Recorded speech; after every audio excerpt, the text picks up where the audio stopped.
नमस्कार, राधिका रेसिपी चॅनलमध्ये तुमचं स्वागत आहे. तर तुम्ही कालचा ब्लॉग बघितलाच असाल. काल नाही का आम्ही खमंग चिवडा बनवला होता. तर झटपटीत कसा बनवतात काय तर ते आम्ही तुम्हाला सांगितलं होतं. आणि इकडे आमचा स्वराज पण उठलेला आहे. नमस्कार आई. नमस्कार. हे स्वराज पण उठलेला आहे आमचा. हो ना. आणि आज नाही का बनवणारे रेसिपी सांगणार आहे तुम्हाला. आज काय बनवूया? आज आपण साबुदाणा खिचडी बनवूया, पण एका वेगळ्या पद्धतीने बनवूया थोडी. तर तुम्ही व्हिडिओ कंटिन्यू बघा. तर उसळ तर सर्वजण बनवतात, साबुदाणा उसळ म्हणतात त्याला, साबुदाणा खिचडी म्हणतात. तर नाही का तुम्ही आपण सिंपली पद्धतीनं सर्वच जण बनवू शकता.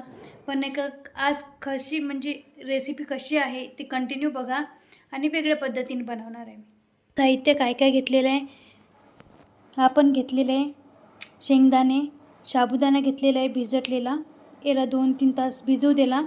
मीठ घेतलेलं आहे, तिखट घेतलेलं आहे आणि दही घेतलेलं आहे आणि जिरं घेतलेलं आहे आणि इकडं घेतलेलं आहे आलू चिरून.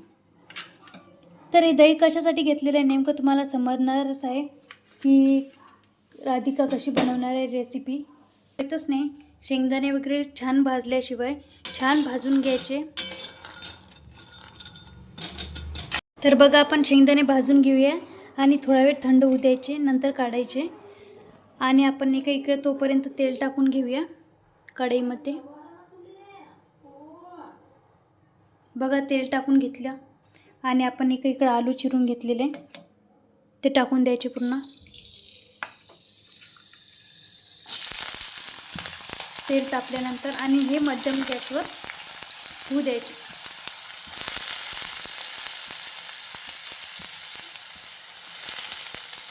तर कसं आहे, कॅमेरा धरायला वगैरे कोणी नव्हतं, आई नाही का स्वराजला सांभाळत आहे, त्यामुळं मीच धरत आहे कॅमेरा.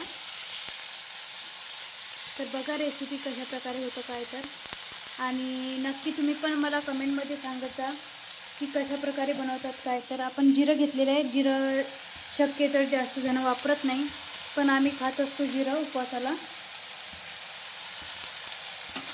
कोणी कढीपत्ता वापरतं. तर याला नाही का मध्यम गॅसवर होऊ द्यायचा, तोपर्यंत आपण मिक्सरमधून काढून घ्यायचे.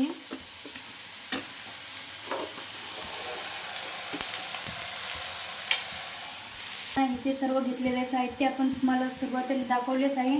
आणि शेंगदाण्याचा कूट पण घेतलेला आहे आपण काढून मिक्सरमधून. आणि बघा आलू पण किती छान झालेले आहे.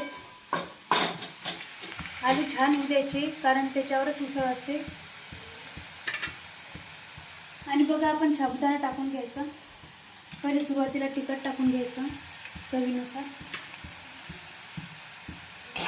आणि तिखट टाकल्यानंतर त्याला होऊ द्यायचं. आणि नंतर याच्यामध्ये टाकायचं मीठ, कारण त्याला टेस्ट पण छान येतं आलूला.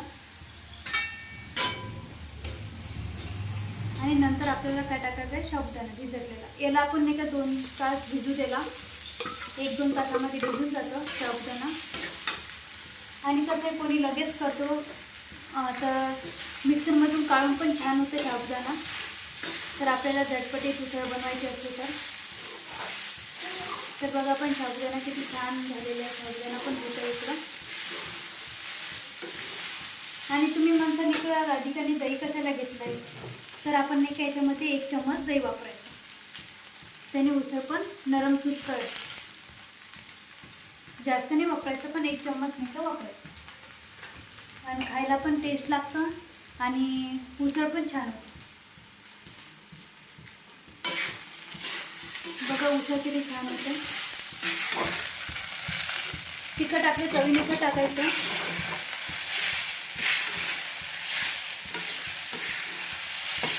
तर पहिले सुरुवातीला साबुदाणा होऊ द्यायचा, नंतर आपण शेंगदाण्याचं कूट टाकायचं. कारण उसळ नाही का खायला पण टेस्ट वेगळीच होतं. तर आपण नॉर्मली उसळ सहज बनवतात, पण आपण नाही का दही टाकून त्याच्यात उसळ बनवलेली आणि आपण शेंगदाण्याचं कूट काढलेलं आहे ते टाकून द्यायचं. ह्याच्यात तुम्ही शेंगदाणे वापरू शकता, तिळाचं कूट पण वापरू शकता. कोणाला कसं आहे शेंगदाणे वगैरे जमत नसते तर कोणी तिळाचे वापर करत असतात म्हणजे काढून मिक्सरमधून.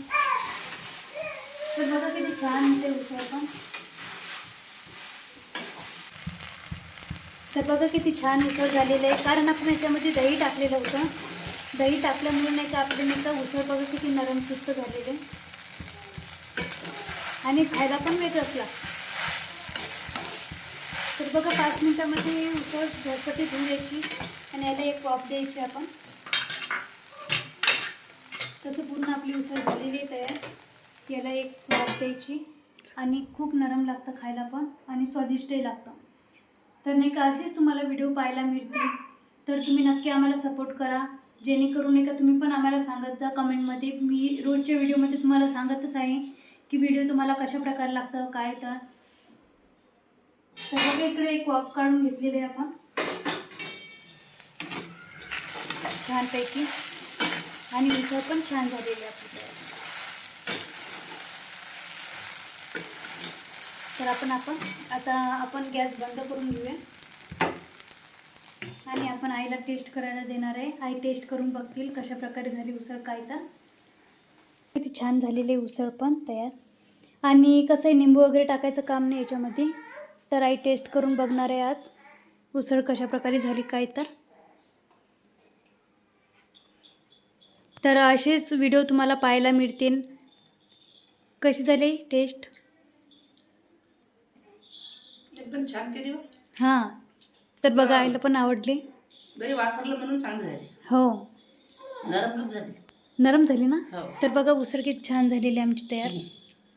दही झाली. हां सगळेजण दही टाकत जा, नरम उसळ होते. हो.